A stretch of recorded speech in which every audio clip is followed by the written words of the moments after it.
Now. All right, this is on imagination. We're going to call this one. This podcast is not a conspiracy. Let's assume for a minute that gods and goddesses are real. I did this whole thing.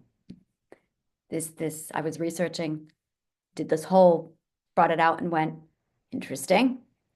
And then I set it aside, slept on it, got up this morning, and I'm writing and I'm like putting two and two together. And then I looked at the physics. And I felt the word and the physics. And I'm like, yeah, that word really creeps me out. It always has. And I'm starting to put two and two together. And now I'm getting four. And now I'm starting to get like a whole thing. And so I just, and I'm going, if gods and goddesses exist, this would explain everything, at least a big chunk of everything. So I'm going to do an experiment.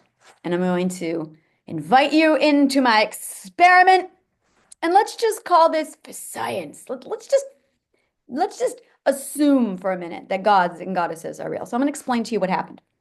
I wanted to know where money came from.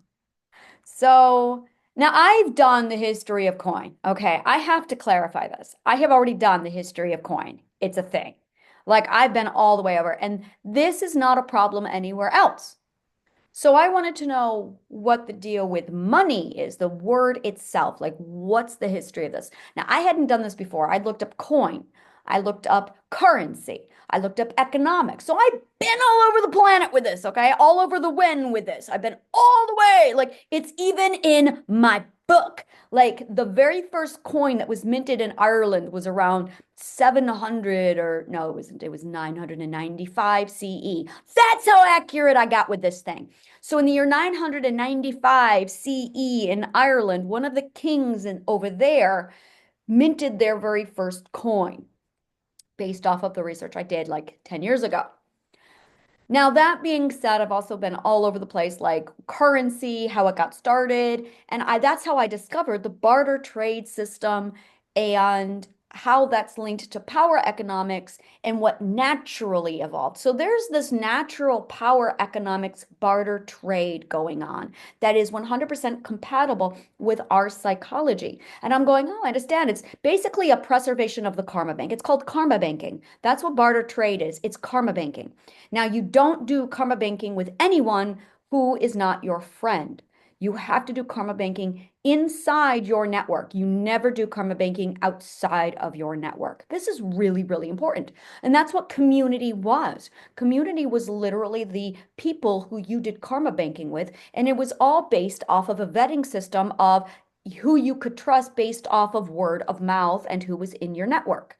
Now, if you were not in the network, it's because you didn't qualify and you could be rejected from someone's network. Now, this is why being a stranger or a traveler going from place to place was so dangerous. This is where scamming started, is the traveling salesman would go from community to community, which is why they developed be wary of the traveling salesman, is because they were most likely a neething, a a rejected citizen from someone else's network, and they didn't have anyone to trade with. So they had to go in as a fraud to enter into a community to trade. So rule of thumb was never trade or exchange, never barter outside of your karma banking of your network. So that was huge. So I went, okay, that makes sense. I got the ancient Greek culture, ancient Greek civilization with all the natural civilizations. The whole thing was beautifully compatible and it wove together with gorgeous, clean logic, math, science, physics. It all worked together. And then Rome happened. So I'm like, so where'd money come from? So I looked up the word money and it took me smack dab right at a right here in Rome. And I went, wow, that's weird. Not for Rome, because that's actually their formula. That's how I know it's Rome, is because Rome does that. It's called a snip and shuffle, where everything is evolving naturally, then Rome. And that's called a snip and shuffle. So I'm going, okay, but this one wasn't covered up, which again was another really huge red flag. And I'm like, so they always go back and they cover their tracks. Let me explain to you what this is. In forensic science, when you kill someone, you have a perfect murder. Now, the perfect murder is not the first murder, okay? It's the one that you've perfected because the one prior to that's the one you botched. That's the one you do the learning on and you figure it out, and then you have the perfect murder. So there's a disconnect between the perfect murder and the botched murder. And this is what FBI agents and criminal psychologists use to track down the actual murder is they try and find a correlation of, okay, go to the catalyst. Where is the first body where they learned how to perfect it before you move on? This is the hardest part. This is the challenge because they've tweaked their process to perfect it, to hide it. So that's how serial killers can get away with something for so long. So I'm, this is it. This is it right here. I'll tell you what I found. What I found was Rome's first kill. That's what I found, people. I found Rome's first kill. And I went, they didn't cover it up. Holy shit. It's exactly their formula, except they didn't doctor it. Oh, so this is data. So I'll tell you what happened.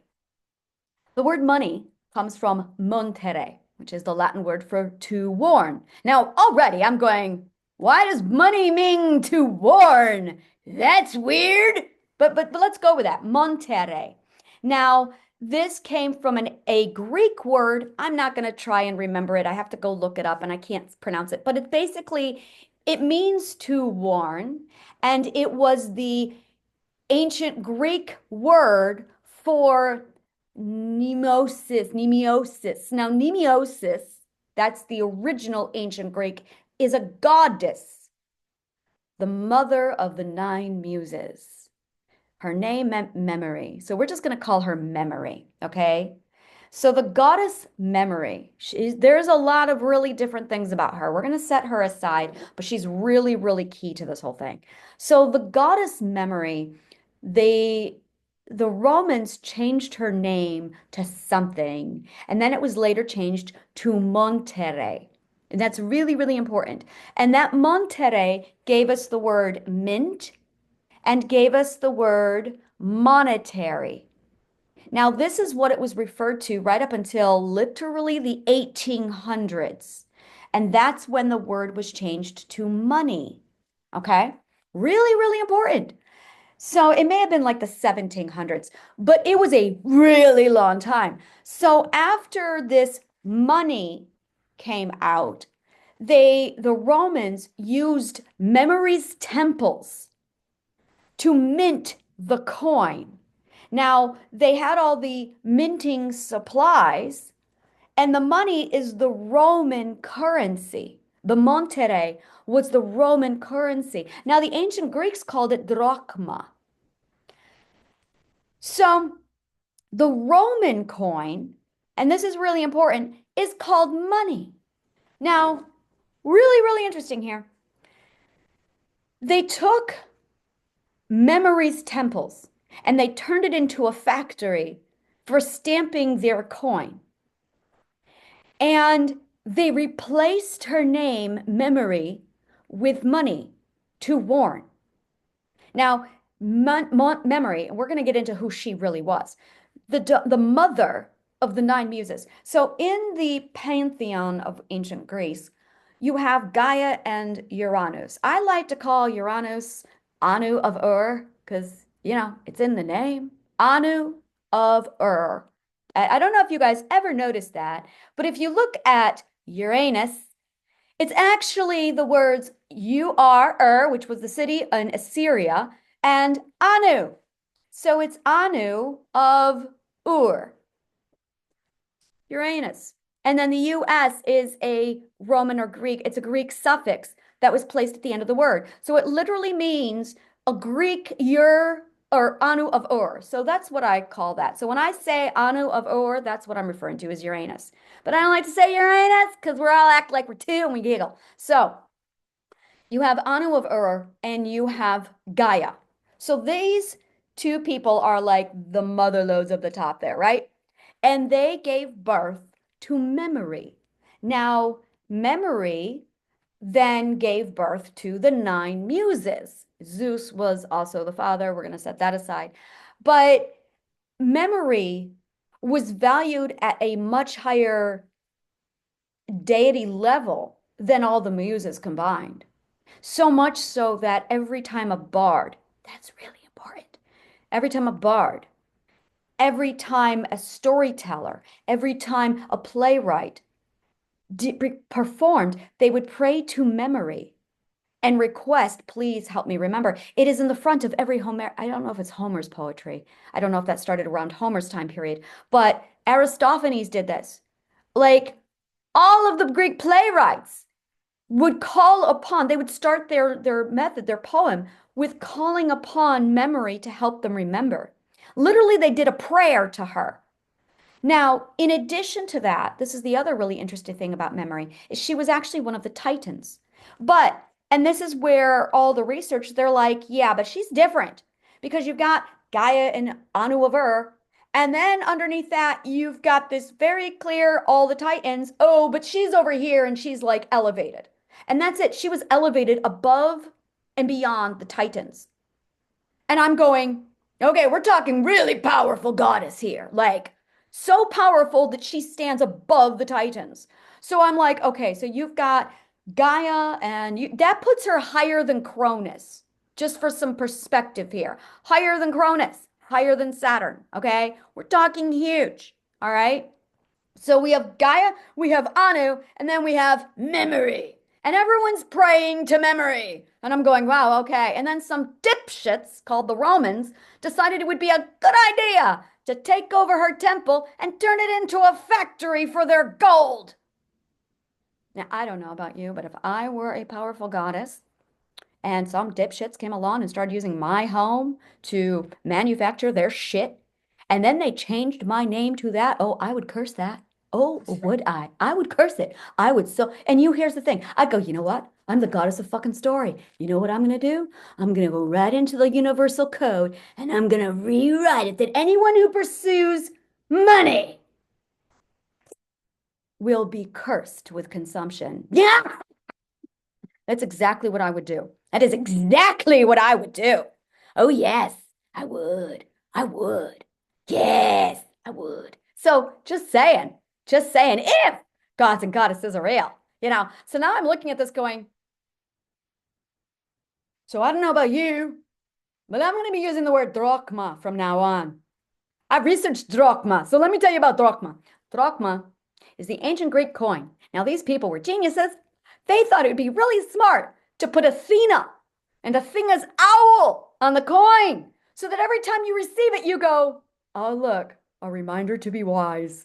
Isn't that fucking genius? Yes, you should be wise with your wealth so that you receive it and you get that nice reminder. I should be wise. Yeah, you should be. And then genius. I love the ancient Greeks. Genius. So I'm going, that's in my brain now. That's in my brain now. That's in my brain. So I'm going, all right. So I'm going to do a little experiment and I invite you to join me. Don't use that M word. Do not use the M word. It's an hypothesis. It's an hypothesis. It might be cursed. Don't use the M word. So I'm just, and it's interesting because, well, no, it's like, it's really cut and dry. I'm going, wow, they didn't even cover this one up. Like, there's no doctoring. I cannot tell you how weird that is for the Romans. I really cannot tell you. Like, had they not said, oh, the Romans did this and flaunted it, I never would have assumed it was them because they didn't completely clean up the crime scene. That's what they do. They clean up the crime scene. And that's how I figured out who and what they were, is because they always clean up the crime scene. Like, they've got a pattern for cleaning. It's like they go in, they commit murder, there's blood everywhere. And then they bring in, okay, we got a forensics team's coming here, guys. And then the cleanup crew comes in and they polish it and the walls are fresh. And then they bring in Monk. And Monk goes, oh, yeah, the Romans were totally here. How do you know? The walls are freshly painted. Boom. That's what I'm talking about, people. That's what I'm talking about. So, yeah, conspiracy theories might become my new hobby. They're my hobby now. They're my hobby. So that right there is what's in my brain. And I'm just going, because if gods and goddesses are real, this one was really powerful, really powerful. And I'm going, this is the one thing that really stuck out with me, is they're describing that they stored the supplies for the minting right inside the same place where her books Okay, so a temple was a school. It was a university for learning. It was literally a knowledge. That's why it's called a temple, guys. A temple. It's the same thing. It's your brain, okay? It's a brain. So I'm sitting here going, okay, so they literally hijacked her university with all the books and all the wisdom and all their spells. And they literally turned it into a factory for this thing. And they literally named it after her, changed her name, and then resurrected that to be their god. Oh, yeah, she's going to be pissed. Oh, yeah. So I'm just like, I'm not using that word. And it is a word that is 100% Roman.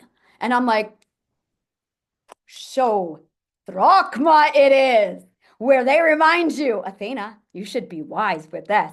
Because I'll tell you, what the Romans did was not wise. It was downright stupid. But okay, challenge the gods. Go right ahead. They just got the universal code. So that is my findings for the day, and I just wanted to share. And yeah, that's out there now. So have fun with it. The word drachma, drachma. So just saying, drachma. Yeah, yeah. And there's like a whole nother sub story on that about drog and druj and drugs and drachma. Like there's a whole thing there as well. That's a whole nother thing, but I'll rip that one out later because that's fun to poke at too. I'm like, that's interesting. But yeah, just yeah, have a nice day. Have a great day. And may the kindest of words always find you.